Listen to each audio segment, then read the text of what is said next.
A notification given 18 months ago. IndiGo waited for worse to happen. Pilots cry artificial creation. Did IndiGo engineer this crisis? The mystery that needs to be probed.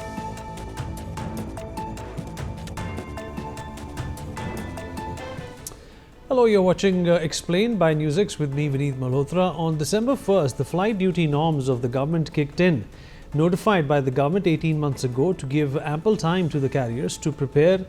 These norms have become the reason why the ongoing IndiGo crisis has unfolded. Here are some of the key rules that were notified.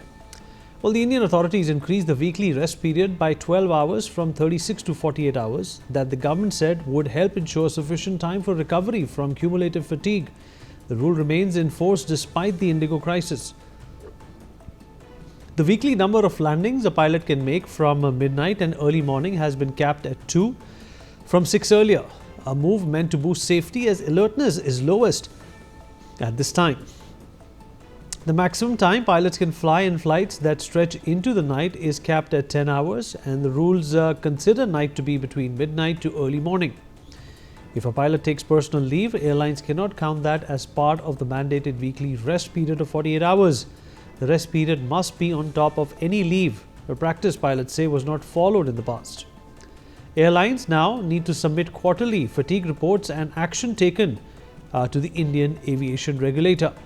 These changes were brought in due to a legal battle that ensued in 2019 between DGCA, Pilots Association, and even a few flyers joining in for safety. The trigger were the new Civil Aviation Requirement 2019 rules, where the DGCA reduced the cumulative period from 30 days to 28, increased the flight time from 3 hours to 4.5 hours, and increased the flight duty period from 6 hours to 9 hours. A senior citizen of Jakur, Vinod Kumar, moved the Karnataka High Court questioning the modifications of flight time and flight duty period. The petitioner contended that these modifications would further contribute to the fatigue faced by the pilots and increase the risk factor. Pilot unions had raised their voice against the changes in the interest of flight safety and, most importantly, public safety. Most of the changes that are being proposed in the draft are not only unacceptable but downright dangerous and appear to reflect a dubious commercial motive. A PTI report had quoted a statement from 3 pilot unions in 2019. A decade-long legal battle on pilot fatigue rules reached a formal close in April 2025 when the Delhi High Court disposed of petitions filed by pilot unions against the aviation regulator. The court ordered that the process to notify the Civil Aviation Requirements 2024 was already underway. It accepted the government's assurance that the rules would roll out in phases and directed airlines to submit their flight duty time limitation schemes to the Directorate General of Civil Aviation within 3 weeks. Justice Tara Vitasta noted on the 7th of April that 15 clauses of 2024 would come into force by July 1st and the remaining 7 by the 1st of November 2025. Well, this is not the first time airlines have pushed back against pilot safety rules. In 2007 too, the DGCA had introduced new FDTL rules that provided longer breaks and generally more beneficial rest period for pilots. And after receiving representations from airlines that compliance was difficult, the Ministry of Civil Aviation and the DGCA issued a circular on the 29th of May 2008, keeping the CAR 2007 in abeyance. Airline operators claimed that the relaxed working hours would mean hiring of 30% more pilots, and on 1st of June 2008, the DGCA brought the 1992 rules back in force following the ministry's advice. The precedent existed, Supreme Court was involved, and hence compliance was necessary. So was this silent non-compliance from IndiGo is the big question. And after phase 2 of 2025 FDTL rules came into existence, passengers complained about delays in IndiGo flights at Delhi, Mumbai and Kolkata airports. The first reported reason by sources in the airlines were both operational reasons and low visibility due to weather conditions. Fast forward to 2025, now 2,200 flights have been cancelled, lakhs of passengers have been affected, and the DGCA has been forced to put into abeyance the pilot safety rules. So why is it that only IndiGo suffered? Is it because IndiGo holds 65% of India's market, or is it because it knows that it holds 65% of India's aviation market? Here's what IndiGo says has caused this.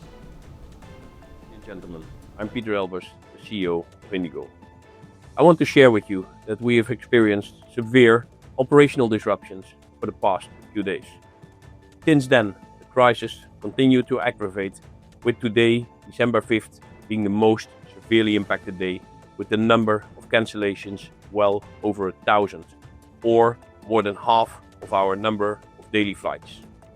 I, on behalf of all of us at IndiGo, would like to extend our sincerest apologies for the major inconvenience this has caused to many of our customers on account of delays or cancellations.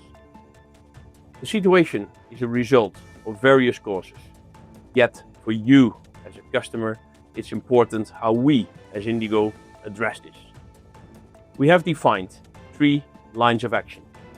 Firstly, customer communication and addressing your needs.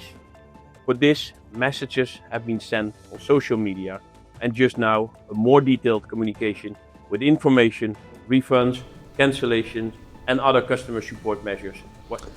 Well, the pilots completely reject this narrative. The letter by the Federation of Indian Pilots has read, despite the 2-year preparatory window before full FDTL implementation, the airline inexplicably adopted a hiring freeze, entered non-poaching arrangements, maintained a pilot pay freeze through cartel-like behavior, and demonstrated other short-sighted planning practices.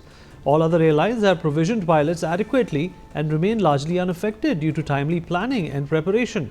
IndiGo's immediate responses also raised questions. IndiGo was initially silent for 2 days. Then came a rather generic computer response where IndiGo tweeted, "The last 2 days have seen widespread disruption across IndiGo's network and operations. We extend a heartfelt apology to all our customers and industry stakeholders who have been impacted by these events. IndiGo teams are working diligently and making all efforts with the support of MoCA, DGCA, the BCAS, the AAI and the airport operators to reduce the cascading impact of these delays and restore normalcy."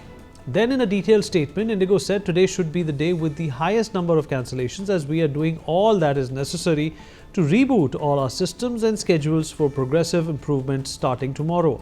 Our teams are working to reinstate regular operations in alignment with the Ministry and DGCA. Short-term proactive cancellations are being made to ease operations, decongest airports to prepare for starting stronger tomorrow.